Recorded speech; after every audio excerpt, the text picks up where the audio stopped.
structured. Your mind is also very influenced by your surroundings. Good morning. Today is a great day. I finally finished my quarantine and this is my first time like getting ready to go outside. Oh, I'm so happy. I'm gonna look for some apartments and then I'm gonna get the phone card, and I don't have much time. So this is a new beginning. I am finally going outside and wearing, I think I put too much. I don't know if you can hear me. I don't want to talk too loudly because it's kind of early and I don't want to wake up people. This quarantine has been not as bad as I thought it would be, which is good because it means that I know myself enough to know what's better for me and for my mental health, which is a plus. We're always here for improvement. I don't feel like wearing makeup. I don't feel like wearing foundation. This is almost done. I use this to mix with my other foundation that are too fair. This was too dark. Ooh, too much. This quarantine was not as bad as I thought it would be. Maybe because I kept myself structured. Like every day I wake up at 8 a.m. actually 7:55 because I give myself 5 minutes to collect my thoughts, wake up properly. During this quarantine I've been just editing videos, trying to find a place because I'm leaving next week. I only have 5 days to find a home, which I think is plenty enough. You can easily find a home. Like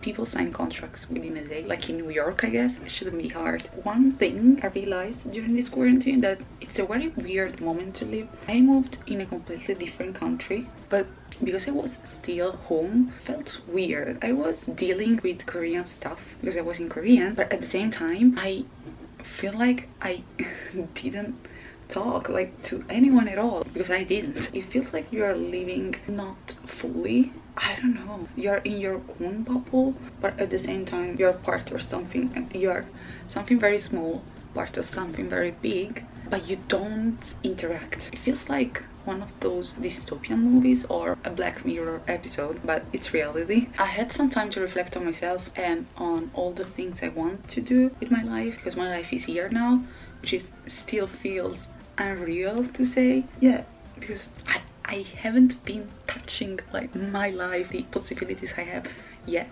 So I don't know, it just feels like I am here but I'm not. So I've been on this Differin journey because I had cystic acne here and here. Like it was hormonal but was very big. My usual skincare didn't work and I used retinol, I used everything that's considered like to cure acne, but my problem is medical, like it needs medical treatment. I was so desperate. I was trying to find in all my drawers at home in my room my old dermatologist cure, the one she gave me. I don't even know how many years ago, but because it had antibiotics and I really didn't want to take antibiotics because I don't like how they make me feel, but they're effective. At least one she gave me, that was the only effective cure I ever had. That's why I love her and I trust her. I couldn't find it and I said, you know what, I don't care about anything else, I want Differin. I bought Differin for the first time and it was very expensive. I paid 30 euros. I think in the US it's very cheap, like $18 or $20. Now I know how you all feel when you buy like French pharmacy stuff outside Europe, I guess. I've been using Differin during this quarantine. I healed, so I guess it's quickly. I've been 10 days in quarantine and in 10 days I went from bad to this. Of course I still have acne scar, hyperpigmentation, but wow, I was all happy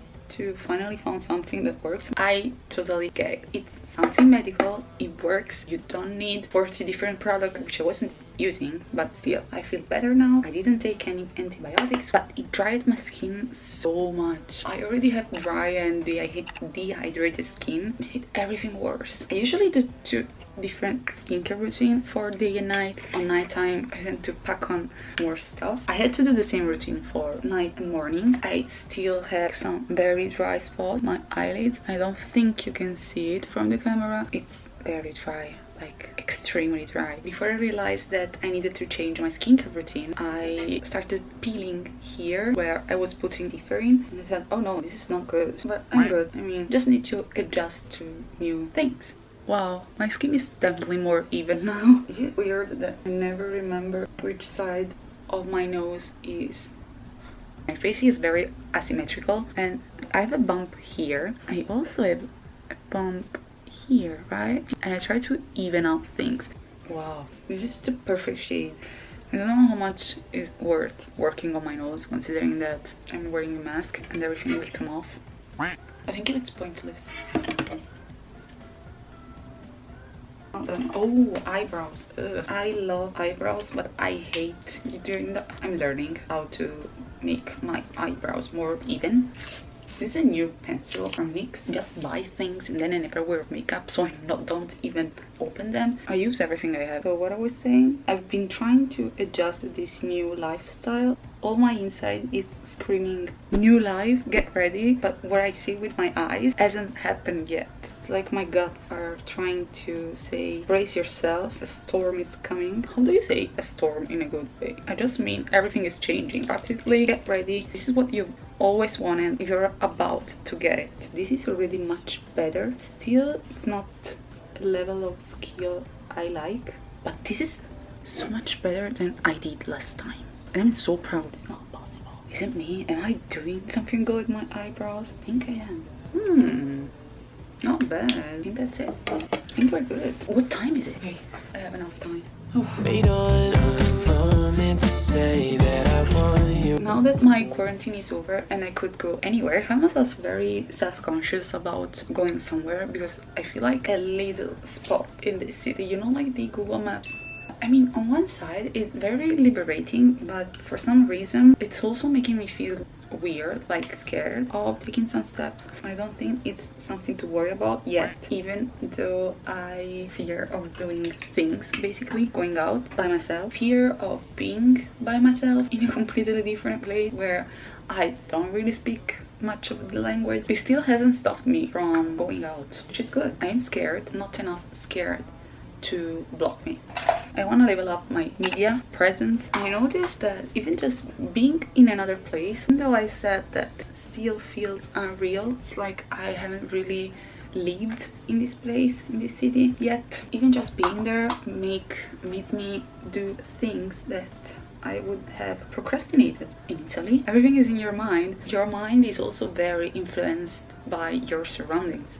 A place doesn't feel good, you probably need to change it. Don't necessarily mean moving to another country. Your mind is the most powerful tool you have, and you need to be happy, to be in a good place mentally, to enjoy your life, just feeling alive. I remember for me, even after graduating, I would still go to my university library to study or even just spend my day off. I remember the first time I went with my laptop because it was a place that was very different from my home, place where I knew I could just stay all the time I wanted to and nobody would care. Oh my, is this like my lip shade? It looks darker in camera, but it really doesn't in real life. Not bad. Finally trying to learn how to make my lips look the way I want them to look without Botox. Is it weird? I don't get it. Oh shit, my camera. My battery is dying and luckily I almost finished my makeup. Okay, so my camera died and I would have been late if I changed the batteries. Here's the final look. I have my... Oh shit, sorry. Okay, this is much better. So this is the final look. I just softened my lips and put some mascara on. And then I have my denim and I have my white Air Force One shadow. And yeah, that's it. I'm gonna go. I think I also finally get my SIM card, like the phone number. Yeah, I'm starting to become a proper human and now I'm running late. I gotta go. See you.